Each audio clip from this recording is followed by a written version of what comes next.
Israel പ്രധാനമന്ത്രി Netanyahu American president Donald ട്രംപും തമ്മിൽ ഒരു ഫോൺ സംഭാഷണം നടന്നു.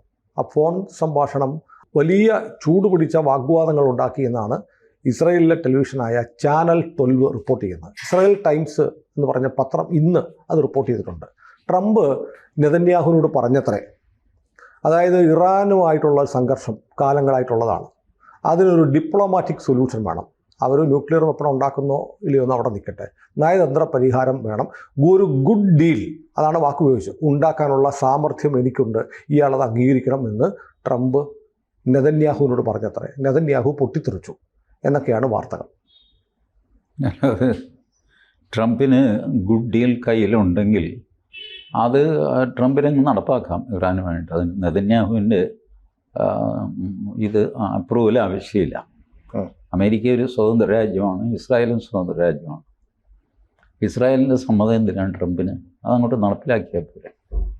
ഇദ്ദേഹം ഈ ഗുഡ് ഡീൽ നടപ്പിലാക്കാൻ പോയതാണല്ലോ യുക്രൈനും റഷ്യയും തമ്മിൽ. വല്ലതും സംഭവിച്ചോ? ആ സെലൻസ്കിയുമായിട്ട് അടിയും വഴക്കുമൊക്കെ ഉണ്ടാക്കി അയാളെ ആക്ഷേപിച്ചു വിട്ടു വൈറ്റ് ഹൗസിൽ. വല്ല കാര്യം ഉണ്ടായിരുന്നോ? അയാൾ വേറെ റൂളൻ, അത് ശരി ഒന്ന് പറഞ്ഞ് രണ്ടാമത്തേന് അടി കൊടുക്കാൻ തോന്നി. അതാണ് സെലൻസ്കിയുടെ പെരുമാറ്റം. പുടിനോട് സംസാരിക്കാൻ പോയി, പുടിൻ സമ്മതിച്ചില്ല, ഒന്നും പറഞ്ഞുമില്ല. പുടിൻ ഇങ്ങനെ വാവളൊന്ന് വർത്താനം പറഞ്ഞ് ഇങ്ങനെ നടക്കുന്ന ആളല്ല. പോലെ പലപ്പോഴും ആരോ പറഞ്ഞ പോലെ ആവശ്യത്തിന് പോലും സംസാരിക്കുന്നില്ലല്ലോ. അതെ, പുടിൻ അത് ചെയ്യുന്നില്ല. ഇദ്ദേഹത്തെ കാര്യമായിട്ട് മൈൻഡ് ചെയ്യുന്നില്ല. അപ്പം ഇദ്ദേഹത്തിൻ്റെ ഈ ഡീൽ എന്നൊക്കെ പറയുന്നതിൽ വലിയ കഥയില്ല എന്ന് ആളുകൾക്ക് മെല്ലെ മനസ്സിലായി തുടങ്ങി. തൻ്റെ പൊസിഷൻ, അമേരിക്കൻ പ്രസിഡന്റ് എന്നുള്ളൊരു പൊസിഷൻ വെച്ചിട്ട് അദ്ദേഹം ഒരുപാട് കാര്യങ്ങൾ വിളിച്ചു പറയുന്നു. അല്ലെങ്കിൽ സുനിൽ ആലോചിച്ച് നോക്ക്, ആദ്യം ഈ മനുഷ്യൻ പനാമ കനാൽ പിടിച്ചെടുക്കുമെന്ന് പറഞ്ഞു. പിന്നെ എന്തായി അത്? അവിടെ അതിൻ്റെ പേര് മറ്റോ മാറ്റി ഗ്രീൻലൻഡ് വിലക്കെടുക്കുമെന്ന് പറഞ്ഞു. സെൻറ്റിന് എത്ര രൂപ വേണമെന്ന് പറഞ്ഞു. പിന്നെ ഒന്നും കേട്ടില്ല. കാനഡ 51ാമത്തെ സ്റ്റേറ്റ് ആക്കുമെന്ന് പറഞ്ഞു. ഇതിങ്ങനെ വെറുതെ ഇങ്ങനെ ഓരോന്നൊക്കെ പറഞ്ഞുകൊണ്ടിരിക്കുക. അതേസമയം അമേരിക്കക്കാർ നോക്കുമ്പോൾ അവരുടെ താല്പര്യത്തിൻ്റെ സംരക്ഷണത്തിനായിട്ട് പലതും ട്രംപ് ചെയ്യുന്നുണ്ട്. ട്രംപ് വന്നതിന് ശേഷം അങ്ങനെ ടാക്സ് ഒന്നും കൂട്ടിയിട്ടില്ല. അമേരിക്കക്കാരൻ്റെ ദൃഷ്ടിയിൽ നോക്കുക, അമേരിക്കയിലേക്ക് മാനുഫാക്ചറിങ് കൊണ്ടുവരണം എന്ന് ആപ്പിളിൻ്റെ ടിം കുക്കിനോട് പറയുന്നു. കൊണ്ടുവന്നില്ലെങ്കിൽ നീ അനുഭവിക്കൂടാ, 25% താരിഫ് അടിക്കും, ഞാൻ ജീവിക്കാൻ സമ്മതിക്കില്ല. ഞാൻ ഇത് കേൾക്കുമ്പോൾ സാധാരണ അമേരിക്കക്കാരനുണ്ടല്ലോ, കൊള്ളാം, നമുക്ക് ഇങ്ങനെ ഇയാളെന്താ ഇങ്ങനെയൊക്കെ പറയുന്നത് എന്ന് നമുക്ക് തോന്നും. അവരുടെ ഭാഗത്തു നിന്ന് അവർ നോക്കും, നമ്മുടെ പ്രസിഡന്റ് നമ്മുടെ ആൾക്കാർക്ക് വേണ്ടിയിട്ട് ഫൈറ്റ് ചെയ്യുന്നു. ഇപ്പം ഇന്ത്യക്കാരുടെ H1B വിസ അടക്കുമ്പോൾ എല്ലാം ഞാൻ ക്യാൻസൽ ചെയ്തത്, ഫ്രീസ് ചെയ്യാൻ പറഞ്ഞിരിക്കുക. ഓൾറെഡി വിസ കിട്ടിയവർക്ക് പോട്ടെ, ഇനിയുള്ള വിസ ആപ്ലിക്കേഷൻസ് കംപ്ലീറ്റ് ഫ്രീസ് ചെയ്യാൻ പറഞ്ഞു. ഹാർവാർഡ് യൂണിവേഴ്സിറ്റിയിൽ പുറത്തുനിന്നുള്ള സ്റ്റുഡൻസിനെ എടുക്കില്ല എന്ന് പറഞ്ഞു. ഏതോ കോടതി അതിലിടപെട്ടു, തനിക്ക് അങ്ങനെ പറയാൻ പറ്റില്ല എന്ന് പറഞ്ഞു. ട്രംപ് ഒന്നും മിണ്ടിയിട്ടില്ല. പക്ഷേ ഈ സംഭവം യൂണിവേഴ്സിറ്റിക്ക് ഇപ്പോൾ ആളെ എടുക്കാമോ എടുക്കില്ല എന്ന് തീർച്ചയില്ല. ട്രംപ് അപ്പീലിന് പോകുമോ, ഫെഡറൽ കോർട്ടിൽ പോകുമോ, എന്ത് അവിടുത്തെ സിസ്റ്റം, വാസ്തവത്തിൽ എനിക്കും അവിടുത്തെ സിസ്റ്റം മനസ്സിലായിട്ടില്ല. കോടതി വിധി ഇരിക്കുമ്പോൾ തന്നെ ട്രംപ് തോന്നിയ ദിവസം ഓരോന്നൊക്കെ ചെയ്യാറുണ്ട്. കോടതിയൊക്കെ വിധിച്ചിട്ടുണ്ട്, അതവിടെ ഇരിക്കും. ഞാൻ പറയുന്നത് ചെയ്യാം, ജഡ്ജിക്ക് ഭ്രാന്താന്ന് പറയും, അങ്ങനെയൊക്കെ പറയും. അപ്പോൾ അതിൻ്റെ ഭാഗമായിട്ടാണ് ഇപ്പോൾ ഈ ഇറാനുമായിട്ട് പുള്ളിക്ക് സമാധാനം, പുള്ളി അതിൻ്റെ ഒരു ഇൻഡിക്കേഷൻ കഴിഞ്ഞ ആഴ്ച തന്നെ കൊടുത്തതാണ്.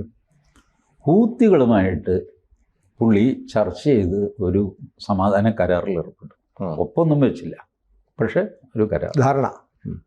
അമേരിക്ക നേരത്തെ മുതൽ ഈ തീവ്രവാദ ഗ്രൂപ്പുമായിട്ട് സംസാരിക്കില്ല. ഇസ്രായേൽ ഹമാസുമായിട്ട് ചർച്ച ചെയ്യില്ല. ഹമാസിന് പറയാനുള്ളത് അവർ ഈജിപ്തിനോട് പറയും. ഈജിപ്റ്റാണ് ഇസ്രായേലിനെ അറിയിക്കുന്നത്. ഈജിപ്റ്റുമായിട്ട് സംസാരിച്ചിട്ട് ഇങ്ങനെയാണ് അതിൻ്റെ സെറ്റപ്പ്, അല്ലാതെ നേരിട്ട് ഈ ഗ്രൂപ്പിനോട് സംസാരിക്കില്ല. അപ്പോൾ ട്രംപും അതേ, അമേരിക്ക അതേ. ട്രംപ് ഹമാസിനോട് സംസാരിക്കാൻ ആളെ വിട്ടു. പുള്ളി ഇതിൽ ലംഘിച്ചു, ഹൂത്തികളുമായിട്ട് സംസാരിച്ചു. എന്നിട്ട് നാണം കെട്ട ഒരു സന്ധ്യ, അമേരിക്കൻ കപ്പലുകളെ ഹൂത്തികൾ ആക്രമിക്കില്ല, ബാക്കി ആരെ വേണമെങ്കിലും ആക്രമിച്ചോ എന്ന് സാരം. You are free to attack any other ship except USA. ഇതിന് കാര്യം എന്താ? USA തലകുത്തി മറിഞ്ഞിട്ട് ഹൂത്തികളെ ഒതുക്കാൻ പറ്റുന്നില്ല. ഹൂത്തികളുടെ കയ്യിലുള്ള മിസൈലുകൾ ഭീകരമാണ്. അത് ഇറാൻ കൊടുത്തതാണ്. അത് ടെലവീവ് വരെ വന്നു.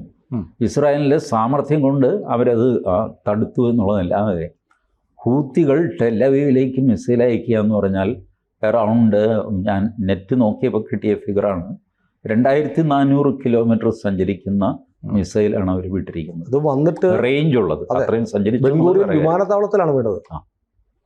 അപ്പോൾ ഇങ്ങനെ ചെയ്ത ആൾക്കാരുമായിട്ട് എൻ്റെ കപ്പൽ മാത്രം ചേട്ടനെ ആക്രമിക്കരുത് എന്ന് പറഞ്ഞ് സന്ധ്യ ഉണ്ടാക്കുന്നത് പോക്കരുത്. Israel was furious. How can you come to an arrange? See, എല്ലാ രാജ്യങ്ങളും ഹൂത്തികളുടെ ഈ ആക്രമണം നേരിടുന്നുണ്ട്. നമ്മളെ അധികം ആക്രമിക്കാറില്ല. കാരണം ഒരിക്കൽ ഇന്ത്യൻ നേവി നല്ലൊരു പാഠം പഠിപ്പിച്ചു ഹൂത്തികളെ. ഞങ്ങൾ ഈ വഴക്കിനൊന്നും ഇല്ലാത്തതാണ്, നമ്മളെ തൊട്ട് കഴിഞ്ഞാൽ പ്രശ്നമാകും എന്ന് പറഞ്ഞ് വാണിംഗ് കൊടുത്തു. അവൻ കാടനല്ലേ ഹൂത്തി, അവൻ പിന്നെ ആക്രമിച്ചു. നമ്മൾ അവൻ്റെ കപ്പലുകൾ, അവൻ്റെ ബോട്ടുകൾ, അവൻ്റെ ആൾക്കാരെ നമ്മുടെ നേവി പിടിച്ചുകൊണ്ട് പോയി ഹരാസി ആ കൂടെ പ്രശ്നത്തിലായി. രണ്ടും കൽപ്പിച്ച് നമ്മുടെ നേവി ഇടപെട്ട് കഴിഞ്ഞപ്പോൾ ഹൂത്തി പറഞ്ഞു, അല്ല നമ്മൾ തമ്മിൽ പ്രശ്നമൊന്നും ഇല്ലല്ലോ, പിന്നെ താനെന്തിനാ ഞങ്ങളുടെ നെഞ്ചത്ത് വരുന്നത്? തനിക്ക് ഇസ്രായേലും അവരും ഒക്കെ ആയിട്ട് പ്രശ്നമുണ്ട്, അതുമായിട്ട് തീർന്നു. ഞങ്ങളുടെ കപ്പലിനെ ഉപദ്രവിക്കരുത്. നമ്മുടെ മാത്രമല്ല, നമ്മൾ മറ്റ് കപ്പലുകൾക്ക് പ്രൊട്ടക്ഷൻ കൊടുക്കാൻ കൂടെ തീരുമാനിച്ചു. ഇപ്പുറത്തുനിന്ന് വരുന്ന ശ്രീലങ്ക, ഇത് ചോദിക്കാനും പറയാനും ആരുമില്ലാത്ത അത്തപ്പാവുകളില്ലേ, ഒരു കപ്പൽ തേയില അങ്ങനെ ഇരിക്കുമ്പോൾ എക്സ്പോർട്ട് കിട്ടും അവർക്ക്. ഇതാണ് ശ്രീലങ്ക. അപ്പോൾ ആ ശ്രീലങ്ക പാവം അവർക്ക് ചോദിക്കാനും വരാൻ ആരുമില്ല. നമ്മൾ പറഞ്ഞു, ഞാൻ നോക്കുന്നത് ആരുടെയൊക്കെ കപ്പലാണെന്ന് വെച്ചാൽ കൊണ്ടുപോയി, ഐ വിൽ ഗീവ് പ്രൊട്ടക്ഷൻ എന്ന് പറഞ്ഞിട്ട് നമ്മളതിലെ എല്ലാം കടത്തി വിട്ടു. ഹൂത്തിയോട് പറഞ്ഞു അനങ്ങിയാൽ നമ്മൾ തമ്മിൽ പശ നിന്നു. ഇല്ല കുഴപ്പമില്ല. അപ്പം നമ്മളും ഹൂത്തികളോട് ഈ അൺഒഫീഷ്യലി കമ്മ്യൂണിക്കേറ്റ് ചെയ്തിട്ടുണ്ട്, ഞങ്ങളെ ഉപദ്രവിക്കരുത്, പ്ലസ് ഞങ്ങൾ പ്രൊട്ടക്ഷൻ കൊടുക്കുന്ന ചെറിയ കുറച്ച് രാജ്യങ്ങളുണ്ട്, അവരെ ഉപദ്രവിക്കരുത്, അങ്ങനെ ചെയ്തിട്ടുണ്ട്. ബട്ട് അമേരിക്ക ഇത് ചെയ്യുമ്പോൾ അത് ഇസ്രായേലിനോടുള്ളൊരു വെല്ലുവിളിയാണ്. ഒരുമിച്ച് നിന്ന് പൊരുതും എന്നൊക്കെ പറഞ്ഞിട്ട് അവസാനം ചേട്ടൻ രാത്രിയിൽ പുറകെ കൂടെ ഗാസ ഏറ്റെടുക്കും, ഞാൻ ഭരിക്കും എന്നൊക്കെ പറഞ്ഞ ആളാണ്. ഗാസ വിനോദസഞ്ചാര കേന്ദ്രമാക്കാൻ പോയതല്ലേ, ഒന്നും ചെയ്തില്ല. പോകെ അന്താരാഷ്ട്ര തലത്തിൽ ട്രംപിൻ്റെ ക്രെഡിബിലിറ്റി കുറഞ്ഞു വരുന്നു. അതേസമയം ഡൊമസ്റ്റിക്കലി അയാളുടെ ക്രെഡിബിലിറ്റി കൂടുന്നുണ്ട്. അയാൾ നോക്കുന്നത് അയാൾക്ക് വോട്ട് ചെയ്യുന്നവരെ ഞാനും സുല്ലും അല്ലല്ലോ, അമേരിക്കക്കാരല്ലേ. അപ്പോൾ അവരോടാണ് അയാൾക്ക് കൂറ്. അമേരിക്കക്കാർക്ക് നന്നായിട്ട് അറിയാം ഇയാൾ കാശുണ്ടാക്കുന്നുണ്ട്, ഇയാളുടെ മകന് പാകിസ്ഥാനിൽ ബിസിനസ് ഉണ്ടാകും, പാകിസ്ഥാനിനോട് നമുക്ക് ദേഷ്യമുണ്ട് എന്ന് വിചാരിച്ചിട്ട് ട്രംപിന് ദേഷ്യം ഉണ്ടാകണമെന്നില്ല. നമ്മളുടെ നയതന്ത്രത്തിൽ ഇതുപോലെ ഇത്രയും കാലം നമുക്ക് പറ്റിയ അബദ്ധം ഇതാണ്. നമ്മളുടെ ഭാഗത്താണ് ധർമ്മം നമ്മുടെ ഭാഗത്തായതുകൊണ്ട് ധർമ്മത്തിൻ്റെ ഭാഗത്ത് എല്ലാവരും നിൽക്കും. സുനിലെ, ഇത് മഹാഭാരത യുദ്ധത്തിൽ പോലും സംഭവിച്ചിട്ടില്ല. മഹാഭാരത യുദ്ധത്തിൽ ധർമ്മത്തിൻ്റെ ഭാഗത്ത് നിൽക്കണമെങ്കിൽ സകല രാജാക്കന്മാരും പാണ്ഡവരുടെ ഭാഗത്ത് നിൽക്കണ്ടേ? നിന്നില്ലല്ലോ. അങ്ങ് ധർമ്മം മാത്രമല്ല, പലർക്ക് പലവിധ കടപ്പാടുണ്ട്. കർണൻ, ദുര്യോധൻ ആ ദുര്യോധനൻ തന്നെ മഹാദുഷ്ടനാണെന്ന് അറിഞ്ഞുകൊണ്ട് തന്നെയാണ് കർണൻ കൂടെ നിന്ന് കർണൻ പറഞ്ഞു, എൻ്റെ മാനം രക്ഷിച്ചത് അവനാണ്, അതുകൊണ്ട് എനിക്ക് കടപ്പാടുണ്ട്, അപ്പോൾ അതുകൊണ്ട് ഞാൻ അവൻ്റെ കൂടെ. ഇങ്ങനെ പലവിധ ഇക്വേഷൻസ് വെച്ചിട്ടാണ് രാജ്യങ്ങൾ പെരുമാറുന്നത്. നമുക്ക് പാകിസ്ഥാനോടുള്ള ദേഷ്യം അതേ അളവിലോ അതിൻ്റെ 50% അമേരിക്കക്കാരനുണ്ടാവുമെന്ന് നമ്മൾ പ്രതീക്ഷിക്കരുത്.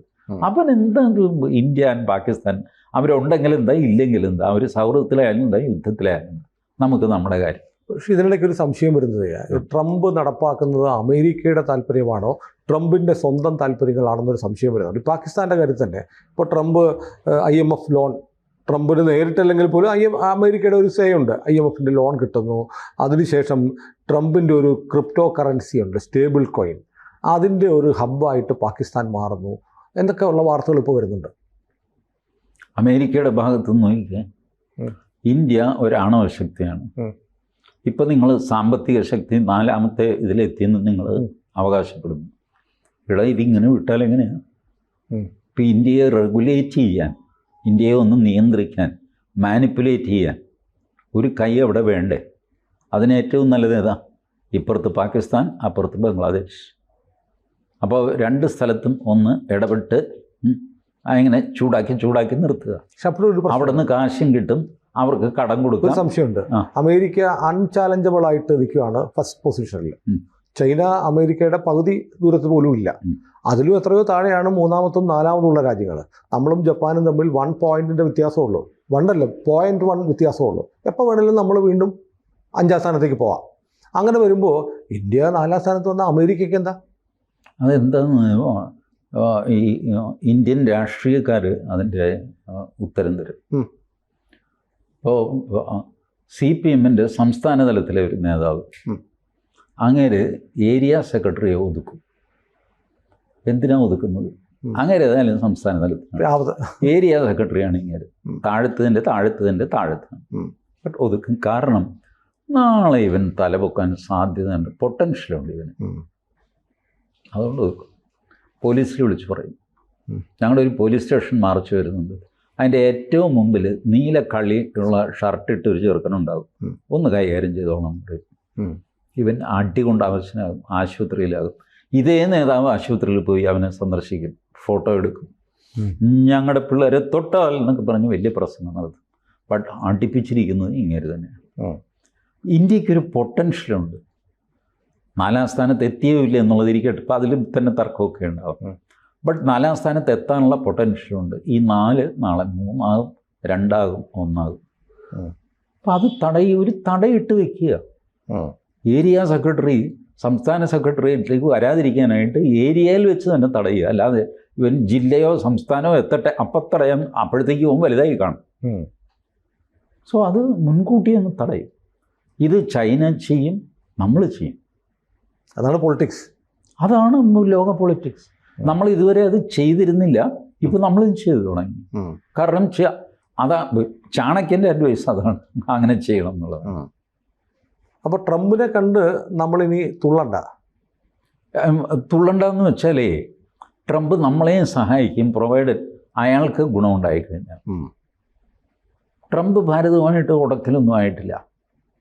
ഈ ട്രേഡ് ആൻഡ് താരിഫ് എന്നൊക്കെ പറഞ്ഞ് ഇടയ്ക്കിടയ്ക്ക് പറയുന്നതല്ലാതെ ഫലത്തിൽ ഒരു ദ്രോഹവും ഇന്ത്യക്ക് ചെയ്തിട്ടില്ല. ഇപ്പോൾ ട്രംപിൻ്റെ പോക്ക്, എനിക്കുള്ള പരാതി എന്താണെന്ന് വെച്ചാൽ, ഇസ്ലാമിക് ടെററിസം ആകാം അമേരിക്കയിൽ ഒഴിച്ച് വേറെ എവിടെ വേണമെങ്കിലും നിങ്ങൾ എന്ത് വേണമെങ്കിലും ചെയ്തു, ഇതിനകത്ത് പ്രശ്നം ഉണ്ടാക്കരുത്. ഈ രീതിയിലാണ് ട്രംപ് മുന്നോട്ട്. നേരത്തെ ഹൂത്തികളോട് പറഞ്ഞ പോലെ ഞങ്ങളുടെ കപ്പൽ ആക്രമിക്കരുത്, ഈ രീതിയിൽ. അതും അമേരിക്കൻ ജനതയുടെ ദൃഷ്ടിയിൽ നോക്കിയേ, നമ്മളെ പുള്ളി രക്ഷിച്ചെടുത്തു, ബാക്കിയുള്ളതിന് നമ്മളെന്തിനാണ് നിലവയ്ക്കുന്നു? അവർ ഊത്തിയോ ലഷ്കർ എ തൈബ എന്തെങ്കിലും പോയി മുടിയട്ടെ, വല്ല ഇന്ത്യയിലോ ബർമയിലോ പോയി ചാവാൻ പറ. ഇവിടെ ഞങ്ങളുടെ ഇലിനോയ്സ്, വാഷിങ്ടൺ, ഇതൊക്കെ കാലിഫോർണിയയൊക്കെ ഞങ്ങൾക്ക് സുഖമായിട്ട് കഴിയണം. അതല്ലേ അതിൻ്റെ ന്യായം ചേട്ടാ. നമ്മളെന്തിനാ വല്ലതിൻ്റെ ലോക പോലീസുകാരൻ സ്വന്തം പടി നോക്കുന്നവനായിട്ട് മാത്രം ചുരുങ്ങിയില്ലേ? അത് ഒരു സ്ട്രാറ്റജിയാണ്. അതൊരു സ്ട്രാറ്റജിയാണ്. ഇപ്പോഴും അവൻ്റെ ലോക പോലീസ് സ്ഥാനം പോയിട്ടില്ല. ഈ ഇസ്രായേൽ ഹമാസ് പ്രശ്നം, ലിബിയ, ലെബനൻ, സിറിയ, ഇറാഖ്, ഇതെല്ലാം ഇത്രയും വർഷം പ്രശ്നത്തിൽ നിർത്തിയിരിക്കുന്നത് ആരാണ്? അമേരിക്കയാണ്. ഇറാഖിൽ Saddam Hussein weapons of mass destruction അങ്ങേരുടെ കയ്യിലുണ്ടെന്ന് പറഞ്ഞിട്ട് അവിടെ ഒരു പൂട്ടുകുറ്റി പോലും കിട്ടിയില്ല. എന്നിട്ട് അത് മുഴുവൻ കിളച്ചു മറിച്ചിട്ട് ആ മനുഷ്യനെ തൂക്കിക്കൊന്നില്ലേ. ലിബിയയിലെ ഗദ്ദാഫി, ഇത് അയാളൊരു ഏകാധിപതിയായിരുന്നു, കാര്യകശ്രീയ. അതിപ്പോൾ സൗദി അറേബ്യയിലെ രാജാവ് ഏകാധിപതിയല്ലേ. Gaddafi was happily ruling Libya. ലിബിയയിൽ free ആയിട്ട് പെട്രോൾ കൊടുക്കുമായിരുന്നു പുള്ളി.